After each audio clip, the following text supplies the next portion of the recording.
All right. So thanks everybody for joining us today. Very important topic. And, this is one of our peer roundtables. And so normally we would just sort of jump on in, but we are going to start opening the peer roundtable case meetings with an opening topic. So let's just say 30 minutes. Although in this particular case, because the topic is so pervasive, we might go longer than that. And if everyone's okay with that, maybe this becomes the discussion today. So with that, let's go ahead and kind of set the high level. And I'm going to do a little bit of a Captain Obvious here, but I think it's going to be important to sort of break down who's on our call. In other words, who are we all representing as it relates to the federal disruption?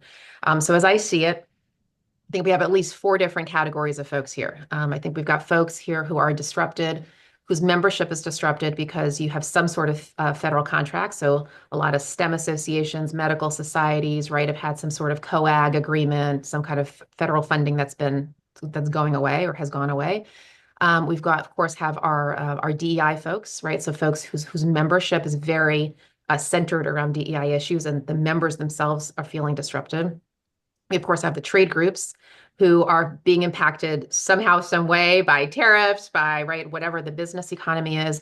And then, of course, we have any of you folks who are in the advocacy space and or reg affairs, right, where your agency folks are going away, or various versions, and there could be other things as well. But as far as I see it, those are, I think, for the biggies. And am I missing anything? Anyone else fall into a different category than that? I know, Julie, you have a particular situation because Julie, by the way, represents NVC, which is I don't know how you describe yourselves now, the region, like a regional board of trade. We are the Northern Virginia Chamber of Commerce, so we represent the broad, that broad economy of Greater Washington, and obviously that, in our view, we're in an existential moment for any of you who live here, Right. Relative to the regional economy. So yeah, so you have a particularly focused lens on the situation. And so what I'd like to do is quickly go around the room. We'll do very brief intros. So, name, your organization. Most all of you, I think all of you are number ones. If you're not, you're welcome to say that, but we'll assume that you are.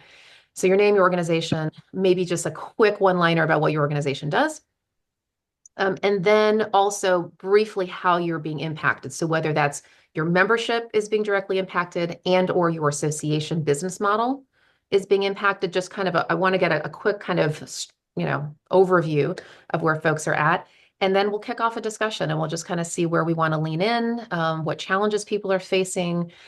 I don't think we have any best practices yet. We're still kind of in earthquake mode. We're all kind of navigating. But I think this could be a really good supportive moment and to help each other, ideas, what's going on, and we'll just see where the conversation goes from there. Okay. So Mark Golden is joining us. All right. So with that, David, you want to kick us off? Sure, David Osgo. I have my own firm, it's Advocacy Analytics, and I work with a number of trade associations, Fortune 500 companies, which obviously right now are having, tariffs are the issue. And I'm working with a large alcohol importer. Fortunately, they're not importing from Europe, so the latest round is not impacting them. But obviously, they're very, very concerned. So I'm not sure what I'm going to offer you all, but I really wanted to listen to everybody else. So anyway, that's what I'm up to. You're welcome to listen and lurk, as you say. Scott, then Melissa. Scott Michael, United Motor Coach Association. We represent the operators of the fancy motor coaches, most of which are built in Canada and therefore subject to the tariffs that potentially are snapping back and the whiplash associated with that. We have our members are, for the most part, small business owners, and they tend to be pretty red politically. And so they are looking at the opportunities that come from a deregulatory administration. They're looking for opportunities for things to get better from the regulatory front, on the tax front, and they're very concerned about the tariff side of things. So it's kind of a dichotomy there as they sort of analyze all those different things, and yet they also depend on tourism, and the Canadian tourists are not coming across the border. So there's really an interesting mix there. The other piece is we just had our conference, and the federal regulators were not able to travel to attend the conference. So that impacted us from a programmatic standpoint. Yeah, we're seeing a lot of that happen. I was just I do strategic planning now, and I was at a board meeting the other day just downtown, and literally the agency's folks were not physically allowed to travel from their office to this office. I mean, forget a plane; they just couldn't even get in their car. So everybody's being impacted. Melissa. Hi, I'm Melissa Garcia. I'm with the American Society for Surgery of the Hand. We represent hand surgeons and also hand therapists and others that are in the ecosystem for upper arm extremity and hand, but mostly surgeons. So we are impacted just slightly, not as bad comparatively to some of the science organizations or folks that have a lot of members in government. We have some, but mostly everybody's at either in private practice or at university medical centers and such. So the business model, I think we're seeing some impacts. We have an international meeting that we're hosting right now here in March, at the end of March here in DC, and you can definitely see that our attendance isn't as high as it should be, and I think that's some of the international wariness. Our annual meeting, because we're hosting it on behalf of the International Federation of Hand Surgery Societies. Our society has a meeting in Vancouver, and the guest society is Mexico, completely by accident. And so we're hoping that will mitigate some of it. But I think our biggest impact is on the DEI space. Our president-elect, his primary initiative for next year was to prioritize a sense of belonging within the society, something that hadn't really been addressed very intentionally. So that's going to be complicated, and he wants to stay fast with that. So we'll have to figure out how to communicate that. I mean, as it is, when we had programs that had anything related to DEI prior to this administration, we would get occasional angry notes from people talking about their perspectives of DEI. So those are our complications. Thank you, Melissa. Patrick. Hi, everybody. Patrick Olgeyer. I own Encore Engagement Solutions. We're an association management company, and we specialize in management of chapter-sized organizations, generally far below the under $300,000 in revenue, more like the $100,000 to $150,000 revenue. Currently, I haven't really seen a lot of concerns or complaints or disruption from any of my smaller clients. They tend to not really address those types of things until it really becomes a problem. So I haven't really heard a lot, but I'm interested to hear from this group, further of what everyone else's challenges are. Thanks, Patrick. Bill? Hi, I'm Bill Schenkel. I'm with NAFA Fleet Management Association. So we represent about 3,200 fleet managers that run public and private fleets throughout US and Canada. We also have supplier members, so the big auto manufacturers are our members. So we're dealing with multiple issues, from the tariff issues to the change in EV mandates, electric vehicle mandates, and auto emissions. So it's just our members are also losing funding. Infrastructure was built, training was done, training's now not done. So it's been kind of it's been, people have been turned around, and there's quite a bit of concern among our members just because of things, and we have a fairly even mix politically. So we have people on both sides of the aisle, but right now everybody's sort of upset at just the chaos, and we're trying to manage that. We also have a big event coming up that we normally get about 200 Canadian fleet managers coming into that are not coming right now. We're 5 weeks out. We have five Canadian fleet managers coming. So yeah, so we're dealing with quite a bit, and our auto manufacturers are now probably going to pull out of our exhibit space just because they're looking at, potentially having to dial back some of their plants and such. So yeah, it's pretty chaotic right now. Yes, that is the name. That is the, the word of the hour. As a client of mine recently said, we're just swimming. Keep swimming, says Nemo. All right, Julie, you're on. Thank you. And thank you for welcoming me into this group. Julie Coons, Northern Virginia Chamber. We also go by NVC. We are the regional business organization for 46% of Greater Washington's economic activity. Heavy concentration of government contractors, academic institutions, private sector business of all types, technology, name it. And as I say, if you live in this region, I think you probably have a sense that this is really cataclysmic. The region's been driven by customer number one, which is the federal government, in almost every way, shape, and form, almost every single industry we touch, one way or another, in regional terms, relies on those federal dollars to flow through and somehow, direct or indirect.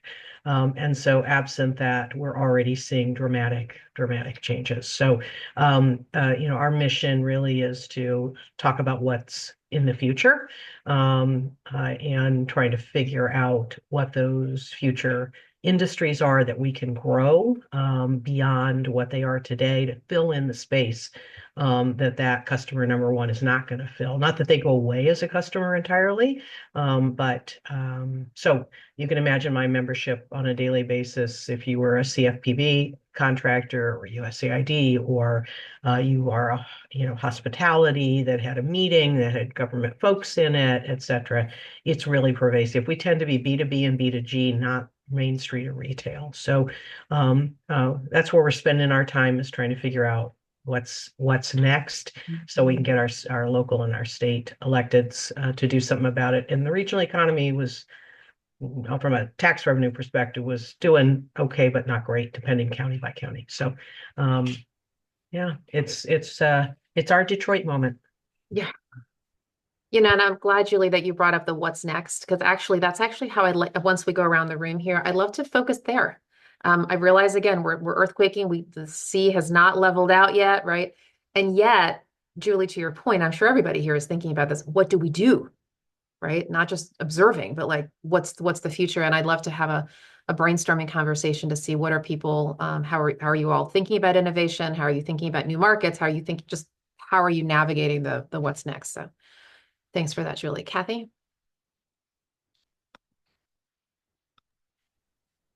Thanks, Jared.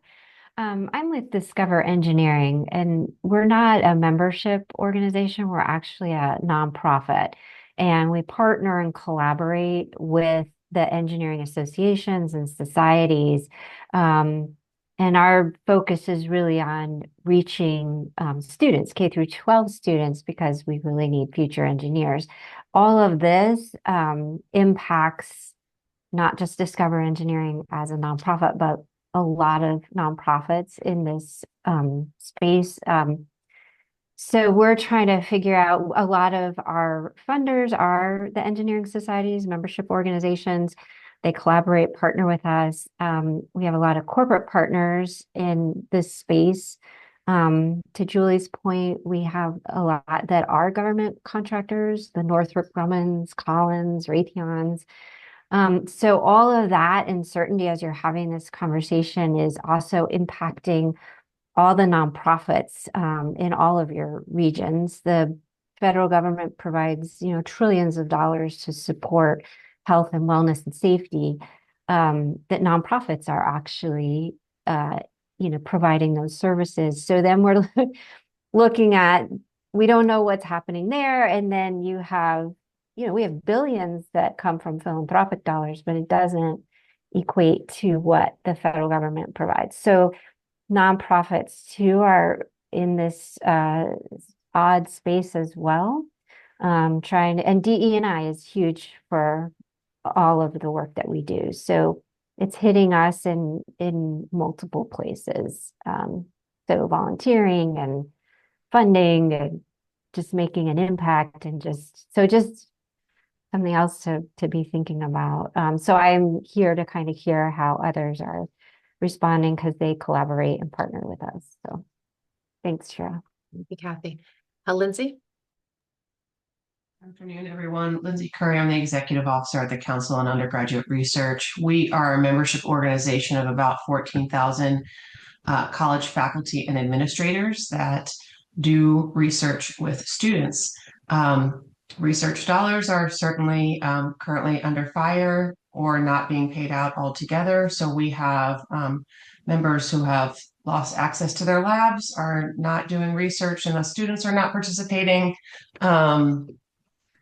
They are certainly having issues around DEI, depending upon if they're at a state institution or a private institution, being able to engage with our organization, which has a DEI strategic plan goal. So we have lost certainly participation in our events and volunteering simply because we have those letters on our website. We are certainly seeing drops in attendance and exhibitors at our conference. We hold two, one for faculty, but one that is in just shy of 3 weeks for 4,000 students and faculty members to come and present their research. It includes a future fair, which is both graduate schools and recruiters for future jobs, both of which are pulling out even at this point in time with paid registrations. Okay, thank you, Lindsay. Dan? Yeah, thanks. Dan Heinemeier. I'm with the Lean Construction Institute, and we are made up of design and construction firms from around the country, all of whom are interested in using lean thinking and tools and techniques to make their big projects less wasteful, more efficient, and more collaborative, trying to make the industry a lot more collaborative in particular. We represent a subset of the industry. We're not the biggest organization out there representing, the contractors or the architects or whomever. So we don't see a lot of direct impacts yet, but certainly we're hearing from our members about concerns about tariffs as an example, how that's going to affect the availability of material for projects. As an organization, I guess the biggest impact is we're small 10 person staff, and I have a person in DC whose spouse has been impacted by what's going on, and she's very upset about it. So that's been not the biggest impact, but at least something I'm dealing with and having to try to help her with. But that's about it from our standpoint. Thank you, Dan. Meg? Hi, everybody. I'm Meg Killian. I'm the Executive Vice President for the National Association of Enrolled Agents. If you don't know what an enrolled agent is, they are a tax preparer, and they are licensed through the Department of Treasury. And most of our members do tax preparation and tax representation. Only CPAs, tax attorneys, and EAs can do representation work in front of the IRS on behalf of taxpayers. So our biggest concern right now is just agency staffing and funding, with all the staffing cuts and funding cuts that the IRS has already seen and will continue to see, how that's going to impact the tax administration system and, our members' ability to serve their clients and get things done in a timely fashion. And then also, any effect this is going to have on long-term enforcement efforts. A lot of our members that do representation work are working with taxpayers who are going through an audit and that process. So will we see fewer audits and, just fewer business in that area? And then one other thing is just more from the political landscape is we've been working on some key legislation that we actually had pretty strong bipartisan support for that has just totally disintegrated. So we're not really sure what's going to happen with that in the coming year in this Congress, because because of the climate and their inability to work together on anything right now. So that's another thing from our advocacy standpoint that's been sort of kind of on hold, I guess, for right now until we're able to get past some of this. Okay. Thank you, Meg. And Mark? Thank you. It's Mark Golden with the Association for Diagnostics and Laboratory Medicine. We've approached this issue through sort of two lenses. First, on the impact of the organization and its operations. Our members are clinical laboratory directors, and so we have both clinical care and research employed by a wide range of institutions. Unlike a lot of science organizations, ADLM does not receive direct funding from the federal government in any way. So you could, the immediate impact was not large, but we actually dug in a little deeper because I think we will see the administration digging in a little deeper around these issues. We did a bit of a stress test on our DEI programs. DEI is a prominent part of our strategic plan, a prominent part of our messaging and branding, and feel pretty confident that we have no programs that need to change or that in actual operations and impact are in any way in conflict with what it is the administration is defining as the problem with DEI.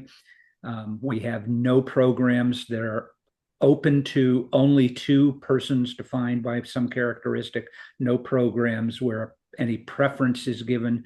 And the larger part of our DEI mission has to do with improving health outcomes for everyone. And so we feel pretty comfortable about being able to stay the course on that. I do, and this, I'm embarrassed to say this, I do have concern about the use of terms like diversity, inclusion, and DEI, and the potential that perfectly legitimate programs will be swept into scrutiny because someone's idea of enforcing this is to do a keyword search on things like diversity, inclusion, et cetera. So we are sort of being careful that way. I will also note that we have a science association in an adjacent market who I think for the reason I just described, actually went through and scrubbed those terms entirely from their website, did not actually change any of their activities, and were faced with immediate blowback from their members who viewed it not as a defensive move, but as a retreat on those policies. So that one's a little tricky to manage. The largest impact, and this frankly happened even before the tariffs were introduced, is we rely heavily on a large trade show and exhibition. And for our July trade show, even before the new administration took office, even before the tariff actions were definite, lost $1.2 million in Chinese participation in the trade show because basically China has eliminated support of commercial activities anywhere in North America and pulled back on those. Looking at the impact on our members, it is many and various. A lot of them do have rely on federal grants to fund their research. We viewed sort of 2 directions we could go on that. One is a sort of full frontal assault on the tone and ideology of the administration's actions through things like there was a big Stand Up for Science demonstration, for example, here in DC as well as around the country. We have actually elected not to take that approach for a variety of reasons, mostly because I don't think they actually accomplish our goals, and have instead focused on a very aggressive and persistent way to focus on the specific impact of either an action taken by the administration or uncertainty created by the administration. But in very specific, it's a lot of little challenges that provide a very concrete demonstration of what is happening. So, for example, we have written letters regarding NIH indirect reimbursement rates, which the administration cast down to 15%. And we came back and said, okay, we've got the file, we have health research going on in these areas. And 15% is going to cause the following things to come to a halt. Information that was pulled down from CDC and other websites when they did their sort of communication shutdown, which are used actively in both clinical and research. We wrote specifically about the impact that was happening, and in fact, it got turned around within a couple of days, and so on. So, I mean, that's the way we're going. We're not marching in front of the White House, but we're really looking hard at the specific impacts on specific agencies that are taking place and responding directly on those. Thank you, Mark. And Eliyahu, so some of you may know Eliyahu is my husband. He has his own consulting firm in OD. So obviously this, you don't run an association, but is there anything you'd like to add to the conversation before we keep going? Nope, I have not been especially negatively impacted. But I going forward, not with this particular question, but with the next set of questions, I may have what to contribute. Thank you. So look, so as it is the case with any association, right? We're always balancing mission and money. Everybody does that, right? And that is absolutely the case with all the themes that are coming out here. Everybody wants to lean in and support the members in the challenges that they are facing. At the same time, you got to keep the lights on. Your conference attendance is down and sponsorships and all of the rest of it. And what I'd like to do is, really open this up for a lean forward conversation, call it the windshield rather than the rearview mirror, even though we don't know where the car is going, but we know it's moving.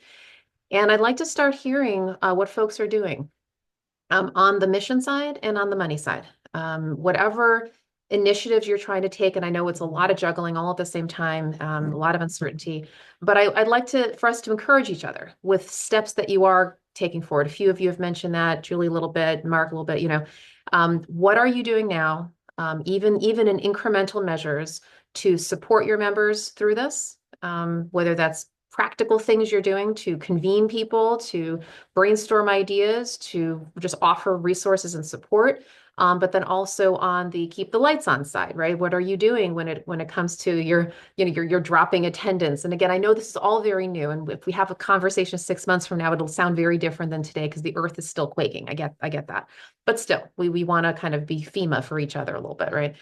So I'm going to open this up.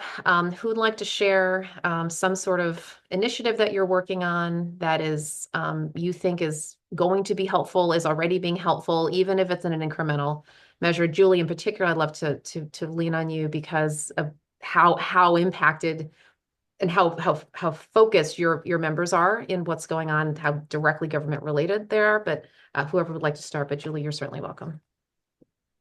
So yeah, we're so on the front lines with government contracts across all segments. I'll give a little piece of information. I'll jump to that. Mark, we have had health equity government contracts canceled. That started about 2 weeks ago. We also took down our DEI pages because our members are in bullseye on that one, government contractors. So they were fearful of being affiliated with us if we continue to do that. Ours was always a workforce focus. But I would say to you that random search, I would be very cautious around. People are scared. I mean, really scared, down to the individual as well as for the future of their business. So we've put this in 2 categories. One is the immediate. So what we're doing is we're working with partners who have the ability to do job fairs. So the county, a lot of the county economic development folks, et cetera, they've already got this capacity to reach federally dislocated workers right here in the region. And so we're partnering with them. The community college has just stood up an amazing program. So in your in your world, you may have those types of organizations that sort of are that immediate, not the capacity that we have, but we're supporting them, putting that out there. And we've organized something called Executive Member Forum. It meets every Friday morning from 8 to 8:30. I guess it's 8:30 now, it doesn't matter. Anyhow, just for 30 minutes, for a place for people to compare notes. Everybody's really focused on data. So we're partnering with some local organizations that have really good access to data because they're trying to figure out the magnitude of the problem. So that's sort of phase 1, and we don't expect it to be a heck of a lot more than that largely because of what our scope and ability is. So thinking about it through partners. And then the longer term is we've just partnered with Accenture to help us develop a blueprint for the future. And that's going to take us about 6 months. And we're using a lot of our own stakeholder groups for that. And we'll gather in what our economic development folks already thought was the future, meaning perhaps it's a nascent industry in biopharma or space commercialization. What's in the way? What's the friction that keeps it from being bigger in the region? And then taking that, we've already talked to county and state about, we'll be bringing you what we need you to do. So it's really phasing it. And of course, just like you said, I think it was Dan, you mentioned you had an employee whose partner or spouse has been laid off or would be. I mean, they're just everywhere around here. And that's similar for us. So it's emotional to people. I had lunch with a very, very senior person, head of region for a big, big firm. And she was really stuck on, I grew up here. It was really interesting. I kept wanting to talk about, okay, what do you think is next, right? And she couldn't get beyond that. And so there's a lot of grief that's happening. So anyhow, we're phasing it in today with partners, a future blueprint, and a tactical plan over the next 6 months. Julie, I'm glad you brought up the emotional piece. That's not something that I think a lot of us necessarily talk about, but it is happening. And we all need to sort of wrap our arms around the community in whatever way we can. I was going to mention this anyway. This is probably as good a time as any to mention something I'm going to be doing. And Julie, we may want to partner in this, or at least you may want to share this resource. So I'm going to be starting an initiative called Higher Vision, HIRE, Higher Vision, Hope Above the Clouds. It's going to be for the disrupted workers, so federal employees, GovCon, NGOs, the whole community. I'm starting with a free 3-hour career workshop next Saturday, the 22nd, from 3 to 6 Eastern. And it's, again, designed for them, pivoting your career, how to do the job search, self-employment, like whatever. And then my intention is to have a weekly event, some sort of job support group, probably starting in April, like Mondays, 6 to 7, something like that, where it is a convening, right? Whether it's open Q&A, resources, job sharing, all the stuff, and then maybe have a distributed model where we have like higher vision environment, higher vision education, higher vision healthcare, that kind of thing, where communities can come together. It's going to take an army of volunteers to make this happen. So I actually have a brainstorming volunteer call tomorrow with folks. So I'm just putting that out there for everybody to know that I'm doing this. And if you or anybody you know wants to support the effort, it's going to be an all hands on deck kind of a thing. So Julie, happy to connect with you. And even if you have a couple minutes, even after this, if you want to talk. But anyway, so we all need to, right? We're all doing our part. But the emotional side, I think, not for nothing. I mean, that's going to be important. And to the extent that people, can provide spaces for your members, for staff, or right to circle. I think we all need to do that. So thank you, Julie, for sharing. So who else would like to share about, go forwards, ideas, even if it's small, right? Something that you're doing to support, help, pivot, whether it's for your members or your own business model. I'd love to hear other thoughts. I'll start with the small because I think we're definitely in that category. We're a small association, and so we're small impact. But we've really just been focused on being a resource for our members, communicating to them what's going on, and letting them know on a daily basis this is what's new, so that they can see us as a source and see us as a resource, and so to try and help strengthen those membership bonds and those membership ties. So it's not a huge thing. It's not really a huge departure from our normal course of business, but really just trying to focus on being a resource for them. Mm-hmm. Yeah, it'll be interesting to see what kind of convenings come out of this, right? For people to do knowledge sharing, right? Resource sharing and such.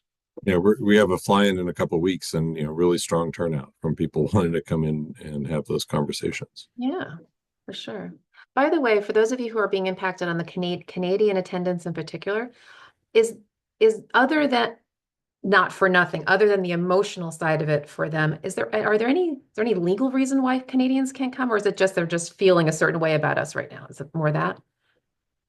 Is that a From my perspective, it's more the it's more of the kind of the boycotting. We do have several we have Canadian members that work for province or Mhm. governments, and they're also so they're the funding's not they won't provide funding to come to the US. So it's I think it's kind of both. I mean, they literally put restrictions on government money to go into the US. So that's sounds a been little sounds a little bit like what it was when when we had DEI issues related to Florida when yep. people were similar. Yeah, so it's very similar. So from my perspective, I mean, it did add. So we are one thing it's been on our path is to move some more events to Canada. So it's actually kind of helped us speed up that process. So we're working with Canadian members to move um, uh, our what is our largest event. I'll say a mini Canadian version to Canada later this year. So we're actually going to try to pull something off by September of this year that we, started in January, and have a lot of support from our Canadian members to make this happen. So we feel, it's a good created a new business opportunity for us that we didn't know, and it might change the way we do our annual meeting each year. But it's something that came out of this as a positive that we, are responding to them because they still need information we have. They still need the training and such. So It sounds like so it's a business opportunity and a bridge building opportunity. exactly, yep. And we're there to help them. And so I'm going up to Toronto next week to do another planning meeting, and so they see this as I mean, on a positive note, they don't look at even though we're U.S. based, they look at us as an industry organization. So none of the members are looking negatively at us as the association. So that's I think is a positive to take out of this is that we weren't sure how that would be, and that's a positive. They're looking at us as we do good for the industry. So Mhm. That's great.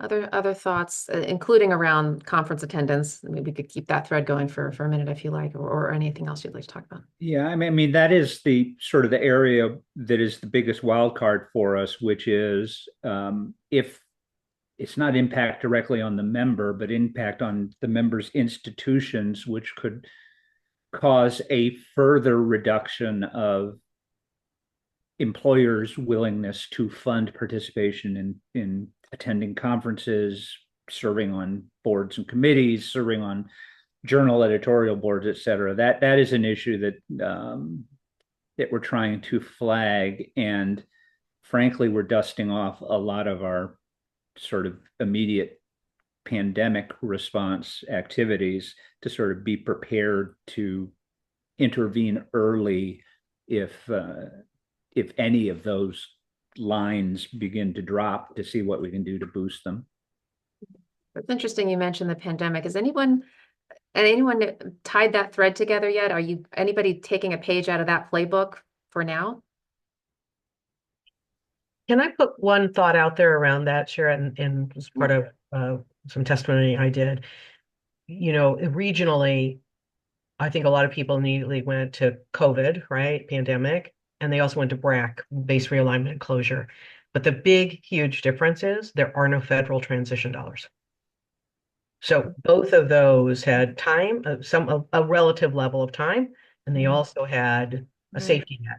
Wasn't maybe immediate, but there was a safety net, and this comes without from all we can see. Right. But there may still be things to learn. I mean, I think standing up our peer network feels a lot like pandemic, but when you think about the longer term, there's no dollars here for this. Well, so speaking of which, and I know this is the biggest elephant in the whole room, is the fact that so much of this has to do with, well, putting the DEI aside, that's its own topic. But so much of this has to do with the funding, right? And if I think existentially, I think broader, right? If the dollars aren't going to come from the government, where are they going to come from, right? Businesses still need to happen, people still need to eat, right? All of the things need to happen. And this is a sea change, obviously. And I just wonder if any of you here on this call have been thinking in those directions. So for example, take, Kathy, you're in the C3 world, right? And of course, C3s are funded by this, that, and the 33rd thing, so thankfully, most people aren't solely relying on the government. But I look at the Gates Foundation, or I look at all the different philanthropy organizations, and I think, okay, are the dollars going to have to start coming from those kinds, right? The billionaires and the corporation.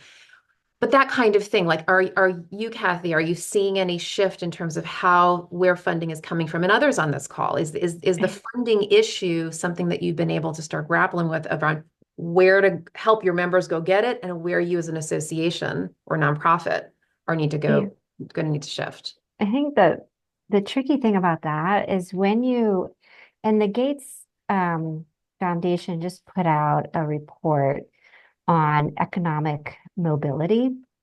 And in it, they compare and the visual they have is two circles, and the trillions of dollars that the federal government spends it's a giant circle.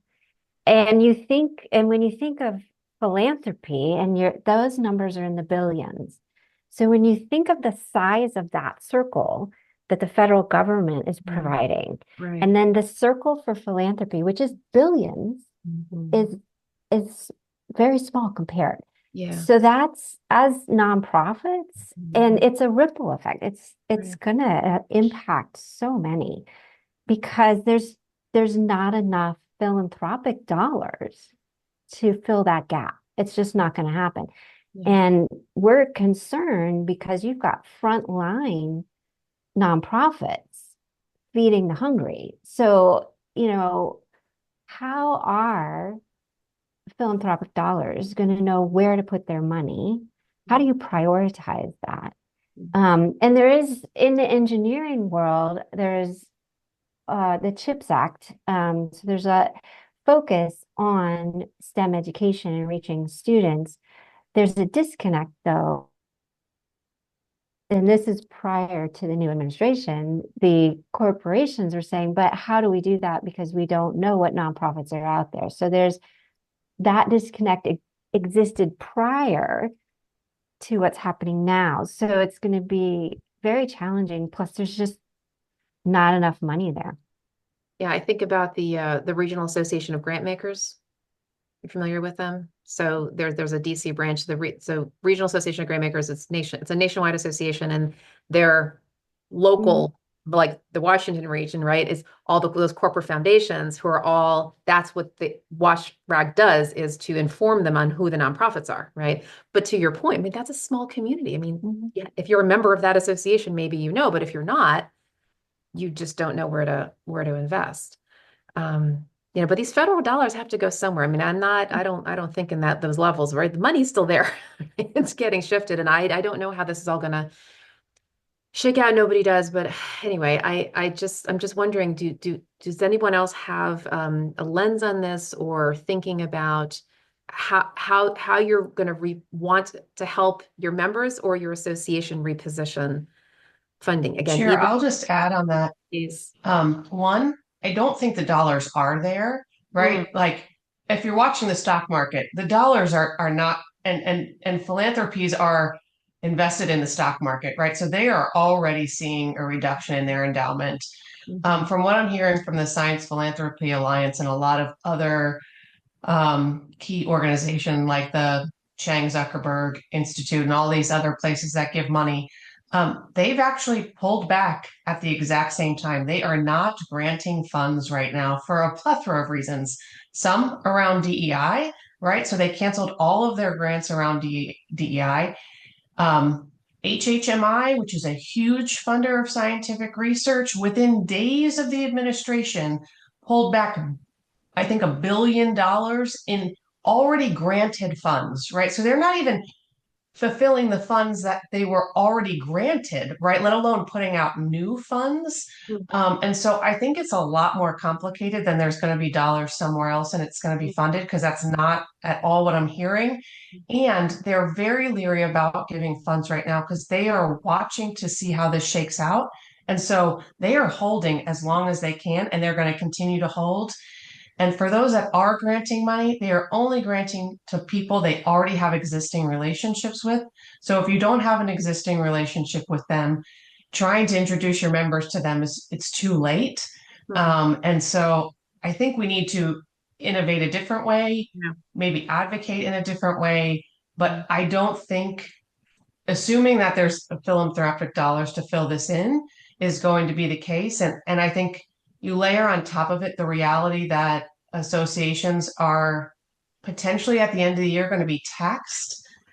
We don't have the timeline to quickly turn that around enough unless somebody's doing something on our behalf in a much bigger way. Seismic, for sure. Right. So where do you go from here? So Actually, if I could just, Shevin, I recently have been working with a science-based group. A friend of mine was a chair. They were having issues. He asked me to come in and help them out, and it's largely with fundraising. And one thing that I have noticed is that what we've been told on several occasions is that, look, we are not going to fund basic scientific research. And this is coming from a lot of small family kind of institutions. Maybe they have $10 million to disperse. Maybe it's not the Gates Foundation size. It's much smaller, but we keep hearing we're not going to fund basic research. So you need to repackage what you're doing when you do go out to alternative sources. Know your audience and try to tailor your research. Even if you're not changing your research, change your sales pitch to something that shows you're somehow in tune with whatever their goal or mission is. Just a little advice from having had a few doors slammed in my face recently. Thank you, David. Other thoughts? Julie? You're on. Yeah. Only that, I mean, maybe this call reflects it, the pervasiveness of federal dollars in the United States economy in every way is just I think it is profound. Maybe it's more profound than even I realized it was. And there doesn't seem, well, it's our view that this is largely a move to privatize. So that's the through line here. That's why you get rid of half of your IRS, why you get half of your VA.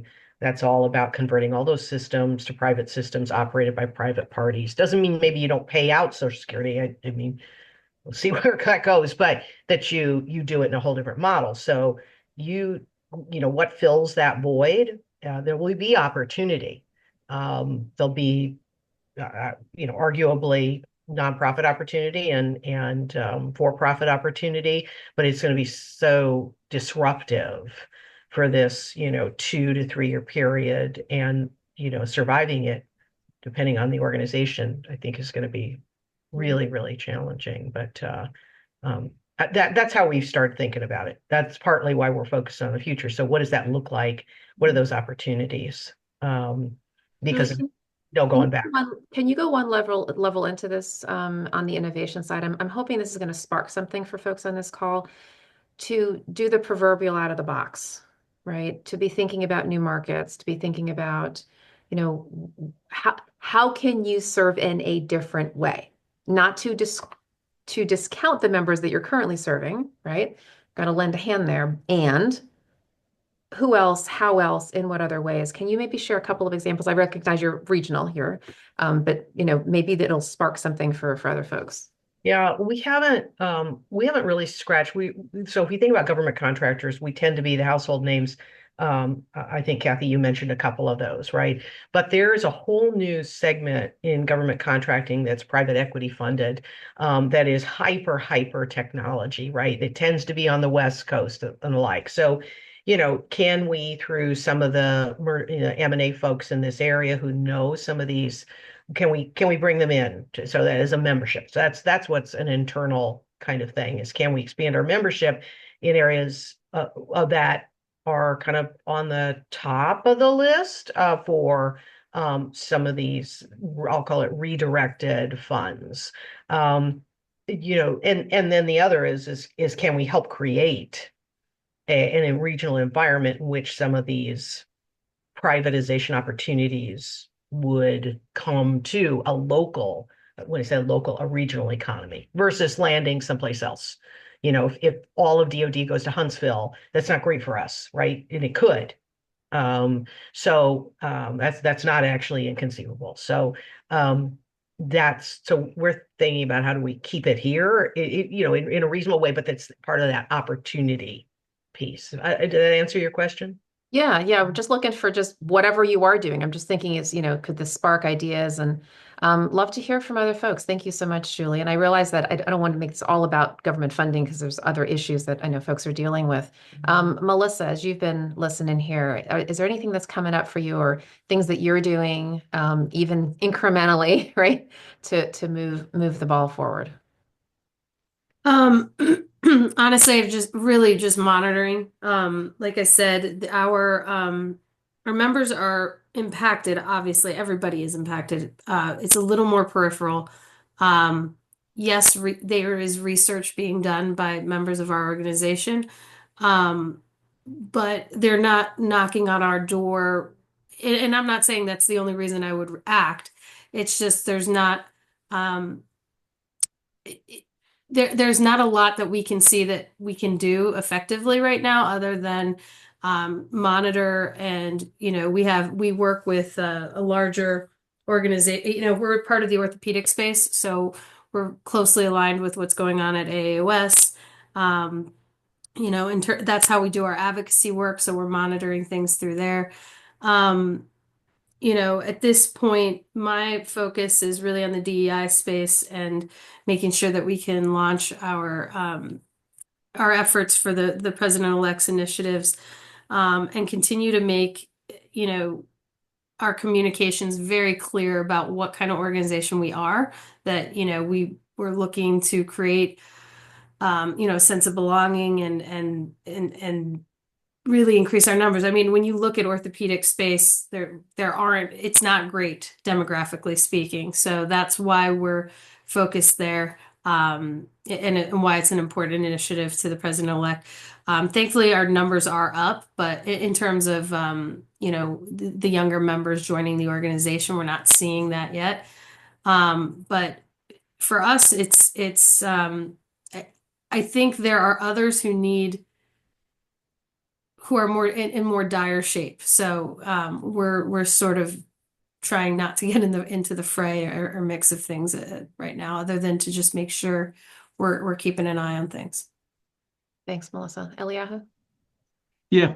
So kind of building on what Melissa said and pivoting away from the funding issue is, since the money thing isn't happening at the moment and we don't know how the dust is going to settle, what the new business procedures are going to be out there, just like Julie said, 2 to 3 years, it's a thing.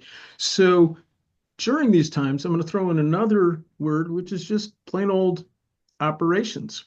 Are we set up? Are we focused as best as possible to be able to pivot? Do we have all our data, all our connections externally? Are those all working as efficiently as possible?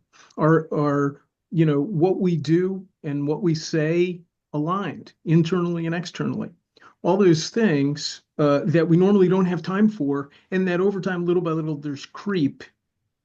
If we don't have a clear way of creating a new conference, bringing people to the conference that used to have this many and now has this many, if we're not sure, then paradoxically, that's a good time, in my mind, that's a good time to get our people systems, data systems, processes, all that looked at and make sure they're as good as possible to be able to pivot wherever we need to. It sounds like a bit of a put your own mask on first. Yeah, and now's the time, because the plane hasn't come down and hit the runway on fire, so we can't escape. Just to use a metaphor from last night, depressing metaphor. Let me change something, but yeah. Yeah, put your own mask. Yeah. Yeah. What can you do to shore up so that you can be solvent enough to be able to help your members? Yeah, exactly. There have been times when I've had low, a low client list, and instead of just banging my head with business development, so I've made sure to take time to look look at different elements of what can be done. And it's just a good time to reorganize systems, processes, thinking, values, alignment, that kind of thing. Thank you for that contribution. I would like to pick back up on the DEI thread. Melissa, you mentioned it. I know Mark, you mentioned it. I'd love to just go here for a minute. Uh, not for nothing. I mean, people are having to pivot both in terms of language, but also in terms of offerings. And I'm wondering how, for anyone who is directly dealing with the DEI disruption, how you're doing it. Are you having to change your offerings? Are you having to just simply remessage? Are you, doing the same thing but need to do it a little differently? I'd love to hear how folks are tackling this. Little bit of a side and an anecdote is we actually added a new DEI award, recognition for individuals who have contributed to advancing our values in that area. Brand new this year. The committee that developed it didn't want to call it a DEI award. They wanted to call it the Humans of ADLM, which I thought was gimmicky and hated, frankly. Board disagreed. It was called the Humans of ADLM Award, which launched on November 1st. And I'm feeling like I'm really brilliant at this point for having achieved that outcome. We're having to get creative, that's for sure. I was writing somebody's resume recently, and instead of saying diverse, I said divergent. I'm like, we're just grabbing at straws here, right? What do we say? Melissa. We're very much at the beginning stage of this like launch, so to speak, in that it's we've had a diversity committee, we've had some programs. I would say it was very not a big focus, not a lot of dedication to it. So this is sort of a reinvigorated approach. Talk about timing.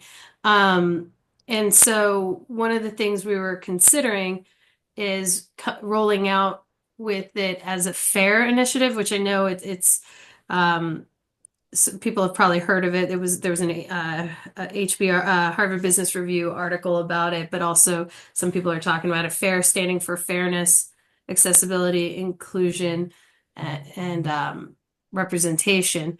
Being that this is a new, it's the president's focus for the year, that we would start it nowish for next year. He takes over in like September. So we wanted to kick off some messaging around this time. I was wondering if anybody else has heard of this FAIR thing, any reactions? Because if we're doing it to start, we figured we'd start off as, this is the FAIR initiative and Melissa, again, what does it stand for? Fairness stands for fairness. What's the AIR again? Fairness, accessibility, inclusion, and representation. I wonder if the accessibility and inclusion are going to be trigger. Anyway, yeah, they probably are. But there's no diversity and or DEI. Yeah, all right. And the intention, sorry, one more thing. The intention is to be very clear that we're talking about it very broadly. We're all the way from, we have members in private practice who feel that the organization is run by academics, that they're not represented. So we're doubling down on the idea that this includes a focus on everybody at all stages, rural people practicing in rural areas, urban areas, that we're looking to make sure that everybody can see themselves within the organization. Yeah, I think that's actually a key point, which is one of the things that has helped us is all of our diversity and all our DEI activities actually have been framed from the beginning as not just those categories that are recognized by employment and other non-discrimination laws. It's more than just gender, race, ethnicity, religion, etc. It's about underrepresented populations. We're a organization predominantly of laboratory directors, and while we have for many years included those in the lab at different levels, that's where the real barriers to opportunities, both within the organization and for their careers. That's where those arose. And you filter enough of those things in there, and it becomes harder for someone to characterize your programs as if you'll pardon my one use thing. yeah, as you'll pardon my use of their expression, which I always hated, was woke. This isn't woke. It's like, oh yeah, that makes sense. We're bringing healthcare to remote and rural communities. We're getting people an opportunity to advance, so it's the profession isn't limited to those snooty Harvard educated PhDs, that kind of thing. And I agree that makes sense. And I was just reading our statement while we're on the call here, because I was like, oh my gosh, I better check that out and make sure my website is not a problematic. But we focus on, we represent people that are different size companies that serve different customers, that that operate in different ways, and so we're not highlighting just those protected categories. So it should be fine.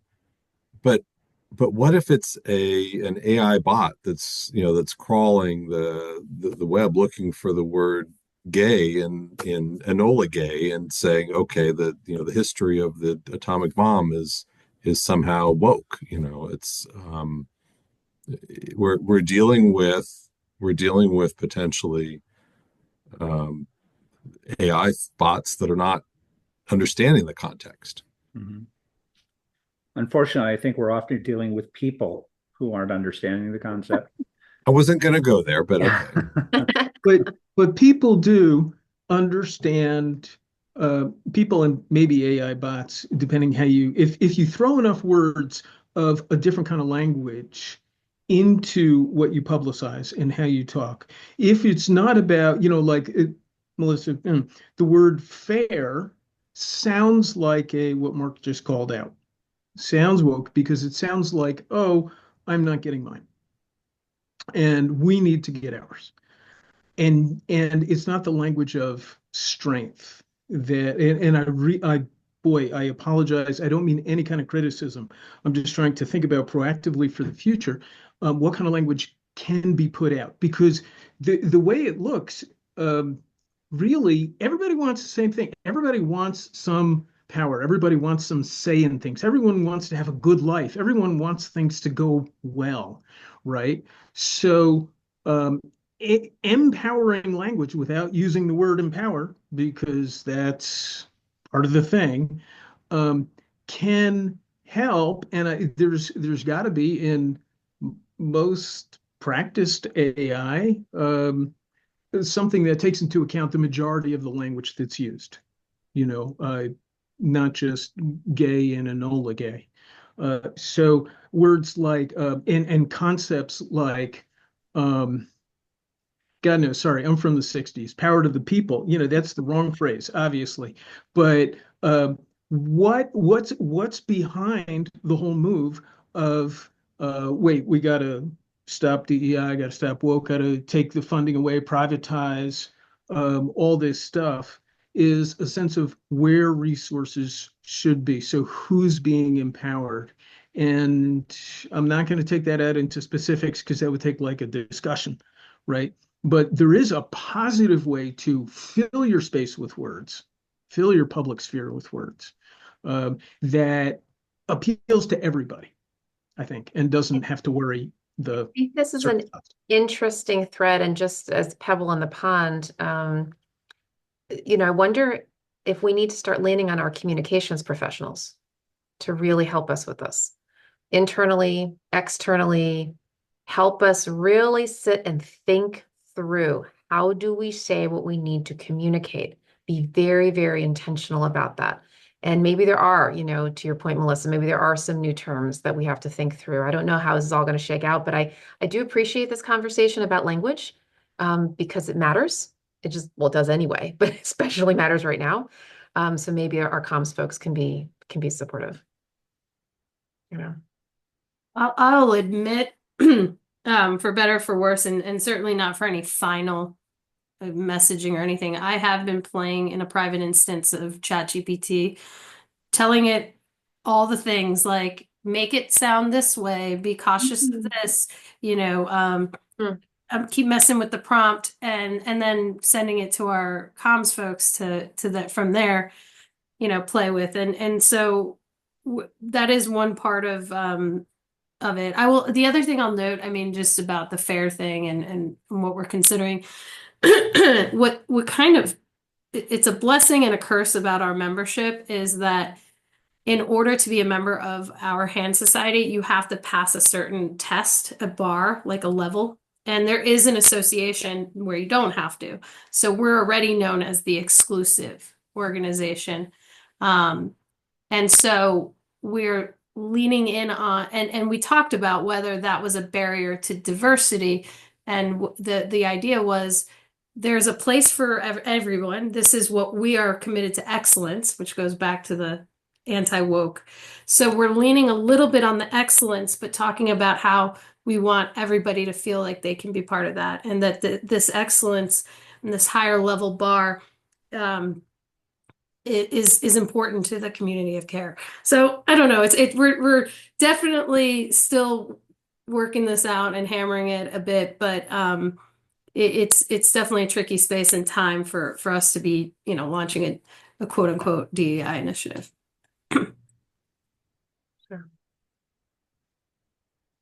Could you remind me, Melissa, what group you're with? American Society for Surgery of the Hand. We're known as the Hand Society. And so there is the Hand Association, and they, they don't have any requirements really, other than just being in the hand care space. We required our members to take the it's a CAQ exam. Thank you.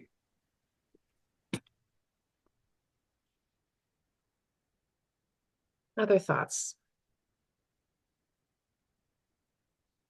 It's big. And by the way, I know that we've had to have a few folks drop off. Obviously, I want to be sensitive to the moment in terms of our case meetings.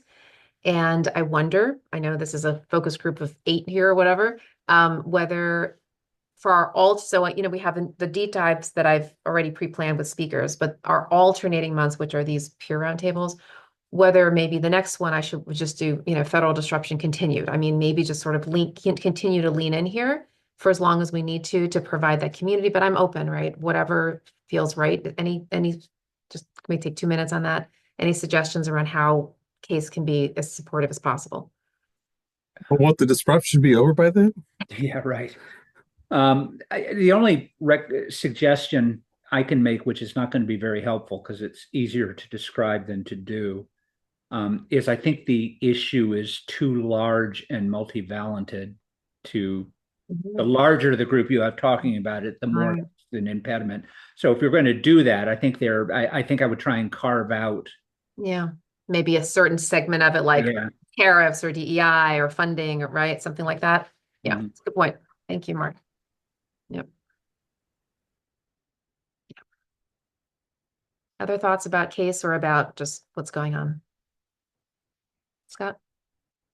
And I don't want to disrupt the conversation, but we've had some sort of internal conversations around AI and these chatbots that that are on. We've got one on this call taking notes, and the sort of the ethics and the appropriate approach to how do we handle having someone that isn't actually here contributing to the conversation, but taking notes, listening in on our conversation, benefiting from the discussion without sharing their perspectives and how to handle that. And we've been gone back and forth and haven't resolved that. We've had some committees that have embraced, that concept and have been happy to have, chatbots in their meetings to bring that information to people that weren't able to make the call, and others where it's been, sort of, we don't want to do that. And so it's something that we've been wrestling with internally as an association. I wasn't sure if anyone else has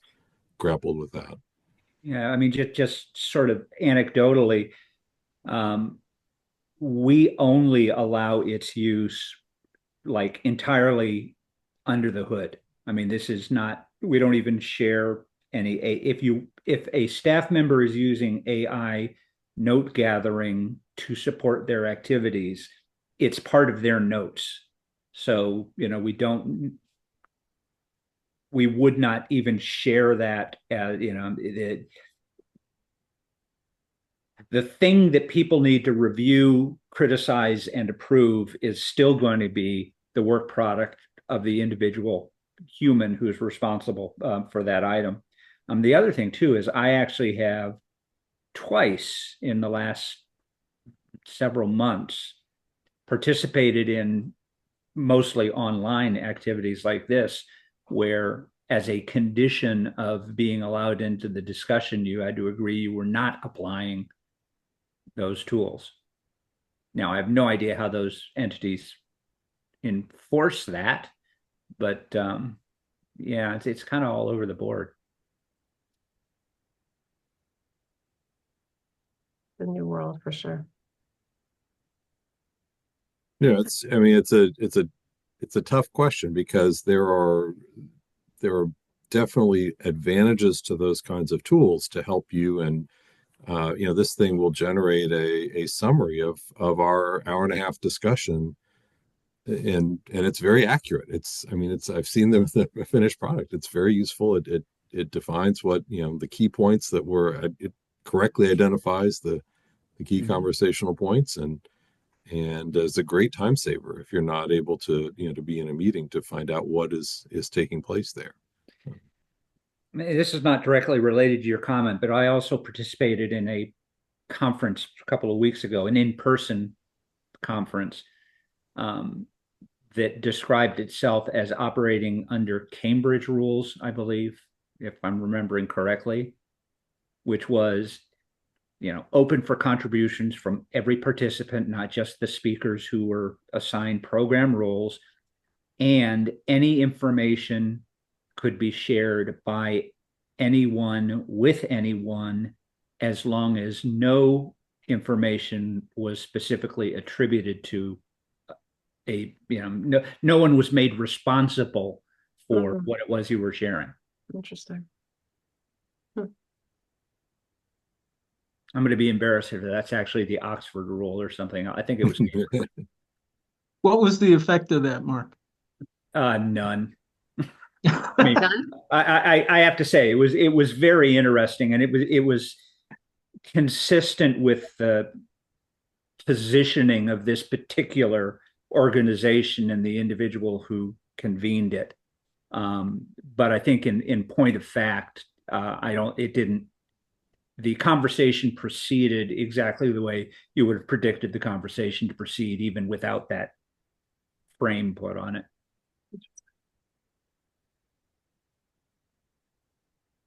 Well, I could give you back the last 14 minutes of your day, unless there's something else anyone would like to share, even if it's on a separate topic. It's fine. We good? All right. I'll go ahead and put out oh, sorry, Scott. I was saying thanks. Yeah, thanks a lot. This was very interesting. Always. And thank you all for your contributions. This is community, right? This is what we do. So I'm going to put out a note to the whole, I'll send out a mass email, and I'll mention that we'll just, at least for the top part of whatever the session is, if not the whole thing, for our next, maybe it's like 3 peer roundtables, we'll do a deeper dive. Mark, to your point, maybe, federal funding or DEI disruption or, whatever it is, a little bit of a deeper focus. Great. Yeah, that would make a lot of sense. Thank you all for that. All right, all. Have a blessed day and weekend, and we look forward to seeing you soon. Thanks. Thanks. Bye-bye.